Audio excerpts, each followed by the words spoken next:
Hey everybody, I'm gonna hit play here. I haven't seen the beginning of this segment, but I'm gonna tell you right now what I was seeing only made me rewind. So I know I'm gonna say in about a few minutes, but not right away. But I just can't believe it with everything that's going on that this station Is CNN, the most trusted name in news. decides to keep going in the direction they're going. Back now with CNN's Fareed Zakaria. So earlier today, the president tweeted about fake news, and he said the fake news media, is the enemy for him and the American people. So let's be frank. I mean, this is something that democratically elected leaders in free democracies just don't do. We've never seen anything like this. Look, what's striking to me is when you look at countries like Turkey, Hungary, which have gone down a path where they have become progressively less democratic. They have essentially turned into what I call illiberal democracies rather than liberal democracies. Often what happens is there's no big violation of the law or constitution. It's the assault on these institutions, the free media and the courts. These are the two places that people like Erdogan, people like Wait, Putin, you had a will dolly go shot, after and all of a this sudden, because what? You got the courts credibility, and the nice media are the lighting in the two things background. that stand between an elected popular leader lower and third. total power. And it's not. It's deeply worrying that these are the two institutions Because they're that not Donald Trump has speaking- gone after hammer and tongs.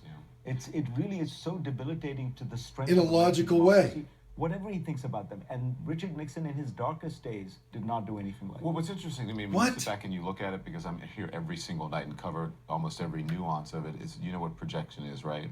Everything that he says about something else or an opponent, it can, in some way, he is guilty of himself. Oh my right? God, you're If he says, describing about the Clinton corruption or like whatever, or true the politicians. possible ties between whatever. Maybe there's some possible ties between him and Russia, and on and on. And fake news media. Well, he doesn't always tell the truth. So there's sort of this projection that he puts on people that he feels that are not. Oh, and just in him. control. Just him. But I Maureen, used to this is what our respect colleague Don Ryan Lemon. Business, spoken to I really a White House did. official last week. Told him that the reason that the administration has been adrift since November is he says they've yet to adjust to the post-election reality, and they haven't yet learned how to operate without a single common enemy. Hillary Clinton to focus on the big debate inside the White House has been who to define as Trump's enemy. What do you think? Why does he need an enemy? Because they're still in campaign mode. I think they really haven't moved to governing. They haven't. Isn't this really sat something? down and said, okay, if we're going to try and govern, what is the big coalition we get? What is the broad tent we get? The Part of it coalition they is have the Democrats, people. They have Republican majorities in the House and the Senate, so maybe they think they don't need it, but it's a big mistake. Look, if there's one is? thing you can learn from the Obama first 2 years, it's reach out as much as you can. If you have to compromise on the legislation, compromise, because you will end up with something that has some greater legitimacy. Don't narrowly pass laws that only your side votes for. And it seems as though Trump has gone much further than that.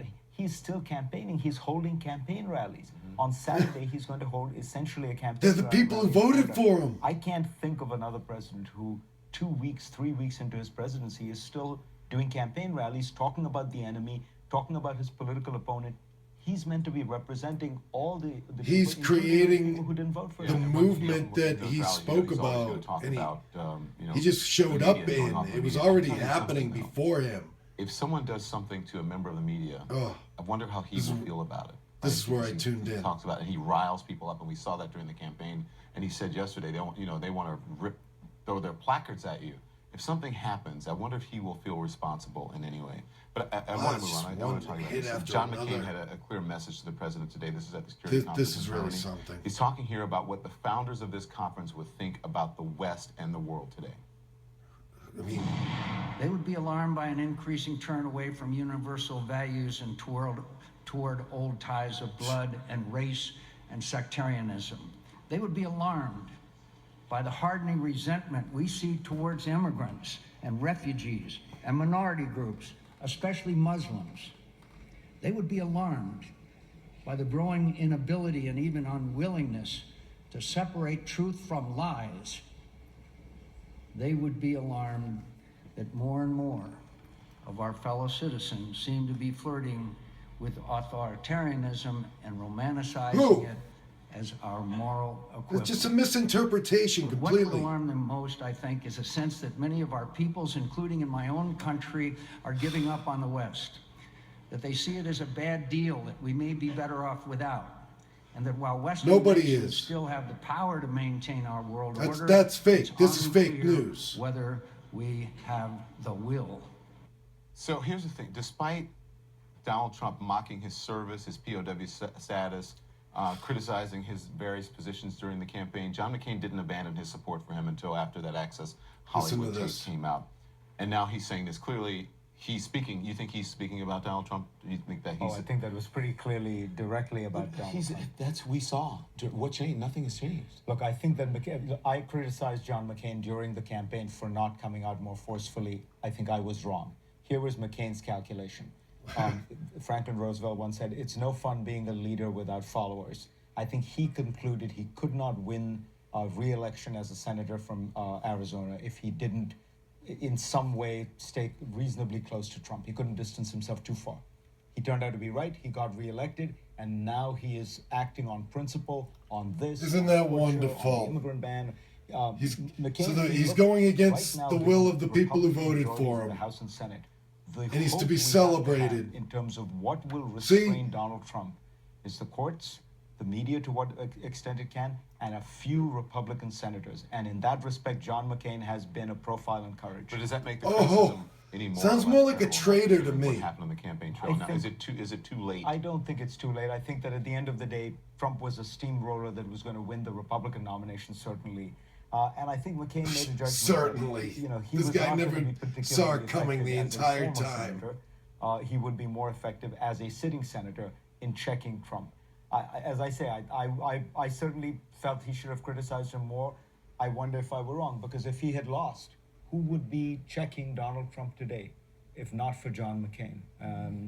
There are not a lot of people in the Senate willing to do it. Do you think that there are going to be more and more people like him coming out if he worry- continues not to? People who accomplish said anything legislative? they were worry that with they won't Trump, and then because after they get The elected, dynamic in Congress is very simple. All that people care about decide is to the election.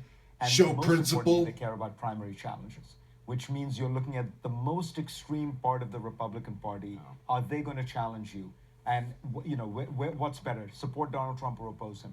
And on that metric, probably the answer is support Donald Trump. They're all going to know that if they oppose Donald Trump, 10% of the Republican Party, the most extreme people, will launch a primary challenge against them.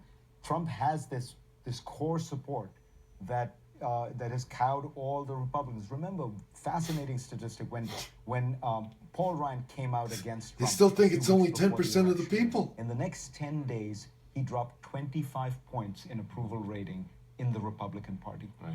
That was the cost of opposing Donald I Trump. think most people would say, though, if you're not a politician, being able to sleep at night or to live with your own conscience would be the standard. But You can't be a leader if you don't have how do any you finance. feel, Don? thank you, Fareed Zakaria. Always a pleasure. This weekend, Caroline Kennedy joins Fareed to discuss American diplomacy under President Trump. That's Fareed Zakaria, GPS, Sunday morning at 10 Eastern, and repeats again at 1. When we come right back, President Trump in his happy place, out of the Washington bubble and back on the campaign trail. You know something.